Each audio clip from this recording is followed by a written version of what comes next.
Hello guys, welcome back to Piano from the Beginning. I'm glad to host you once again. My name is Sam. Today I'm going to talk about the left hand accompaniment techniques for beginners. I know there are guys out there who play chords in the right hand and they're like, what should I do with my left hand? They don't know what to do. And there are some who have at least begun to play maybe with the roots, but they really wish they could get something that will develop them. Now, this is your lesson. To begin with, we know that to build a triad, we take a root. A triad is a chord of 3 notes. The root, its third, and its fifth. This gives me a basic chord that every beginner in piano should learn.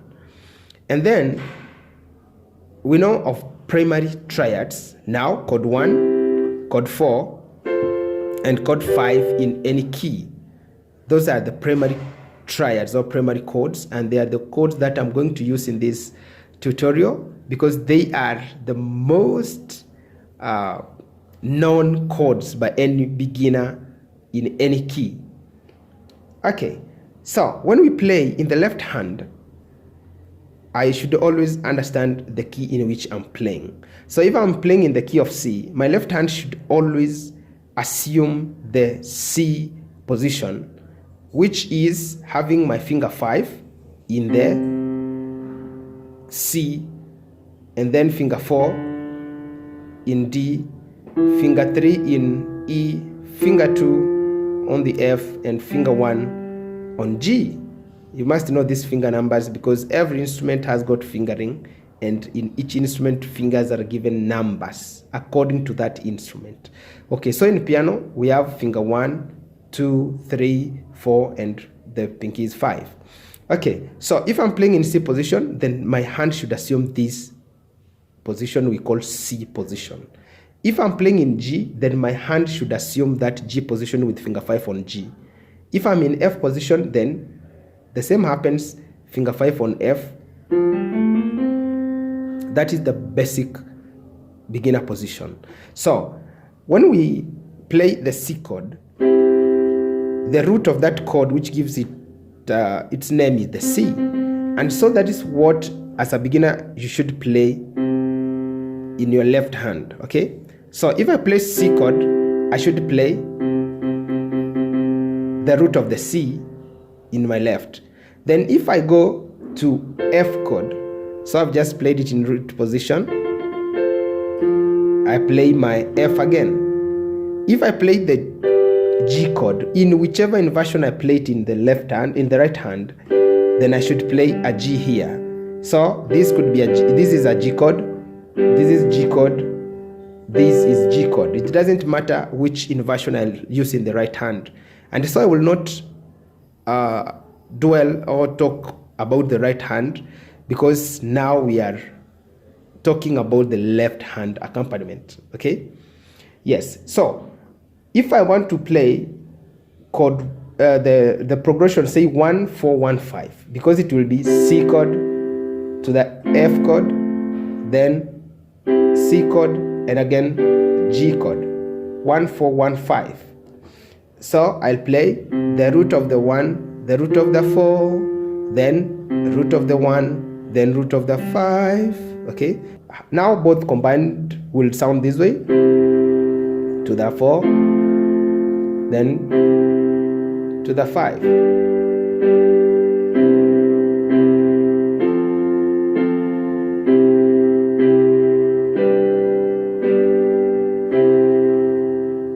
Okay, so that is the very first technique that any beginner will begin from. So playing the roots in that position, actually without moving out of it.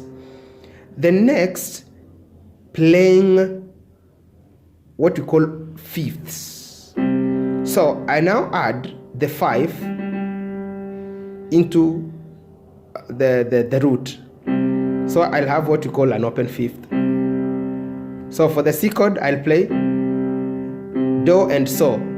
for chord 1, and then fa and do for the 4, and then when I play the chord 5, which is a G chord here, I'll again play the root and the 5 as well. Now in this, it is the G chord and back.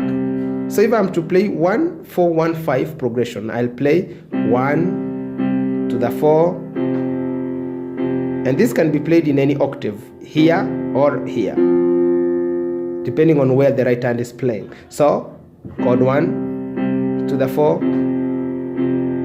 1 to the 5, and then finally home, the C chord. So I'll play them together, you see, this way. Then as I move to my 4 and back to 1, and then to my 5.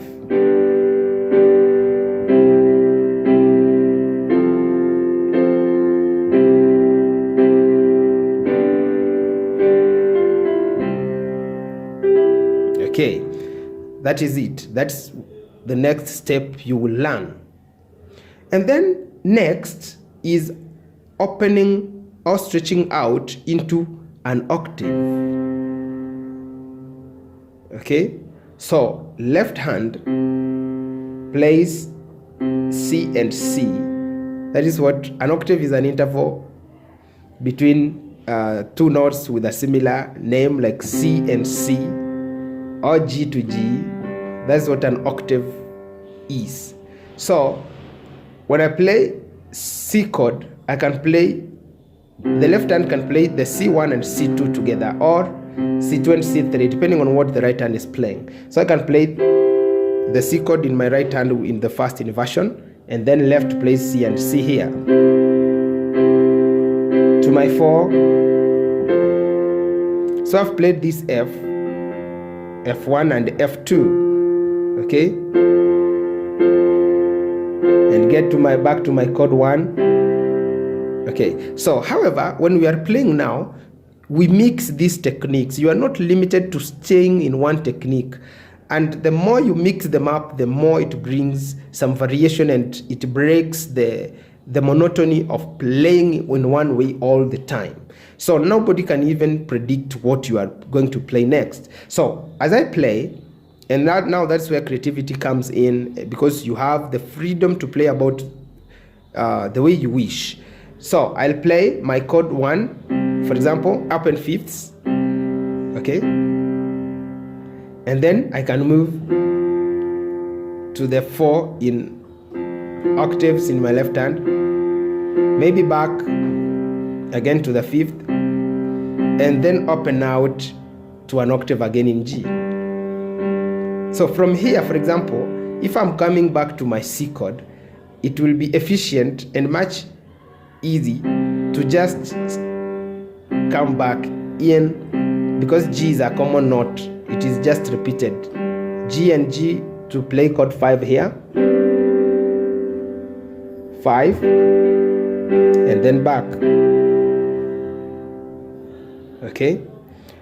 Yes, so if I'm to play a 1 4 1 5 progression, or generally if I sing a song, Amazing Grace, to my 4, how sweet, so I go for this, sweet the sound that saved a wretch like me. I go for this one.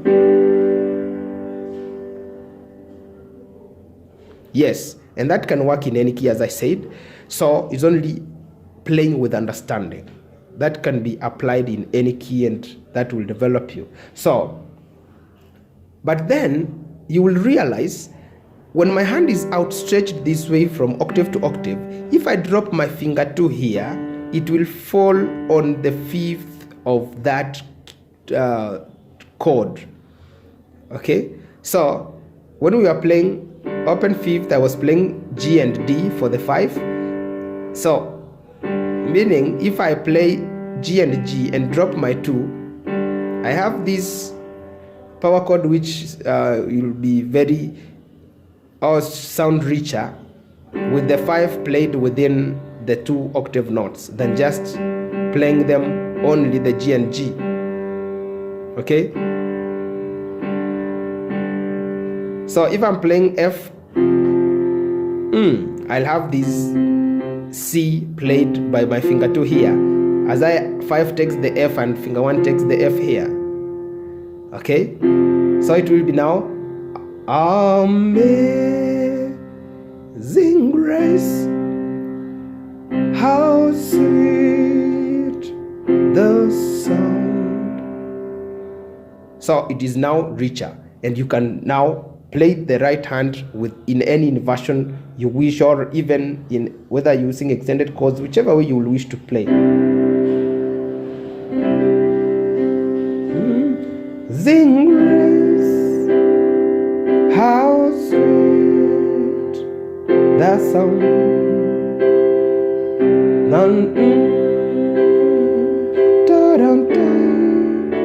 So I'm playing this D chord as a passing chord to the 5, but still I've played D1 and D2 here, but I've played the 5 of D here, the A, then to my 5, huh? So if I play,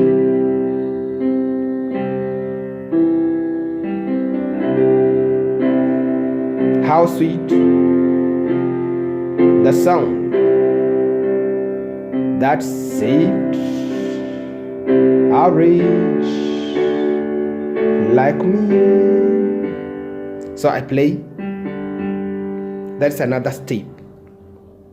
The next step now is playing what we call broken chords. So, however, before I talk about broken chords, the left hand also should be, you should learn to play triads as well in the left hand. As much as you are playing chords in the right hand, you also need to learn to play triads or chords generally in the left hand, like C chord to that's F chord in second inversion, or taratan pam pam taratan. So that will also develop your left hand very much and will generally develop, or rather improve, your playing. So if you play even C chord and C chord in both hands,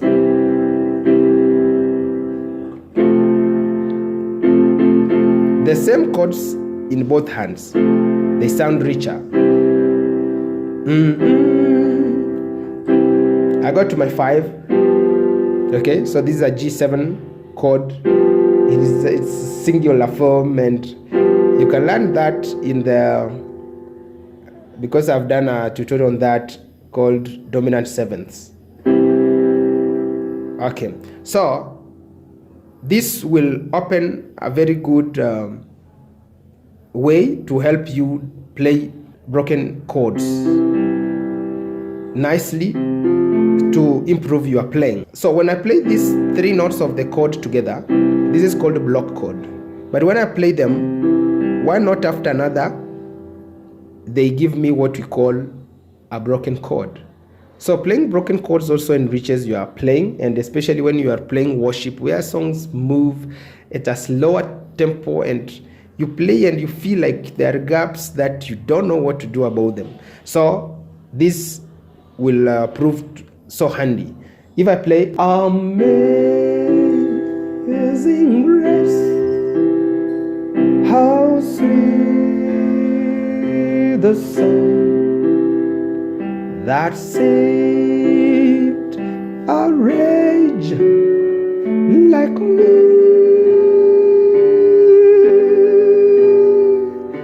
I once was lost, but now I'm found. So what I'm simply playing, you see, do, mi, so, then I fa, la, do, fa, la, do, then I go back, down, down, down, down. So the root, the third and the fifth, then the same continues. But now you can still use this when you sing this outstretched form of your left hand in power chords, okay? So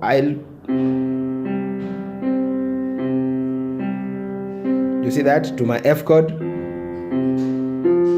F, C, F. If I'm in G chord,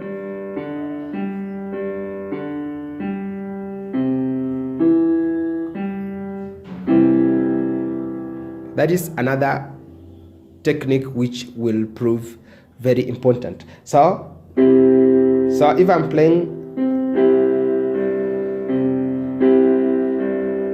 how sweet,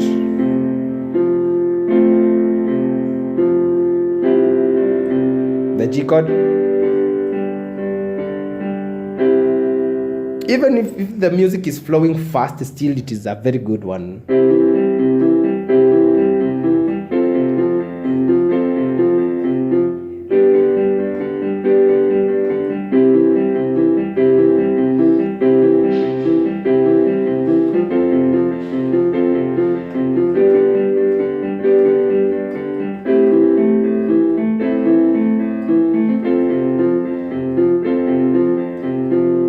Any chord can be played with that technique depending on the flow of the song that you are doing.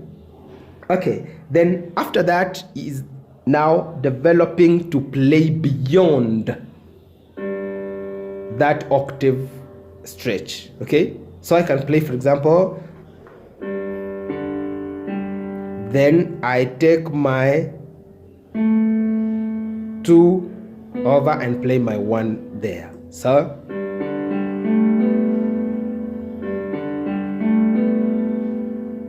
that's for the G chord.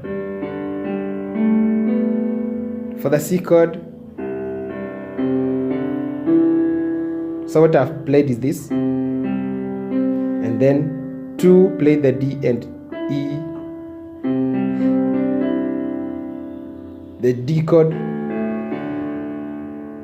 So when you sing, or if you are playing in the key of D, for example, the finger will change by virtue that you are having a black key here. So you will not play this way and play a 2 here, and then now this will prove inefficient. So you will turn with the 3 over and then play the 2 there. Okay, so and so even when playing the A major chord, which the 3 is a black key. Okay, now if I can apply that in a song, for example, The Amazing Grace, just have played already. 1, 2, 3, 1, 2, 3, because the song flows in 3/4 time. So you see that? Dun, dun.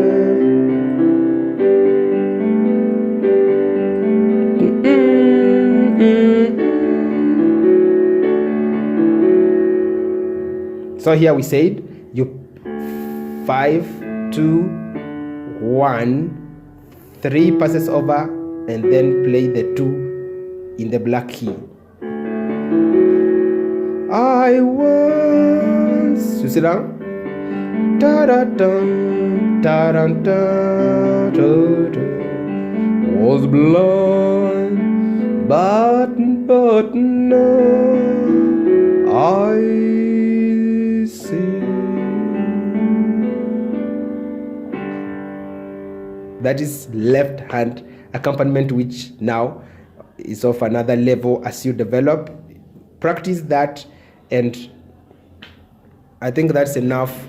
We will talk more others in much more tutorials coming. So get subscribed if you aren't, and hit the notification bell such that anytime we make an upload, you are notified. See you in the next tutorial.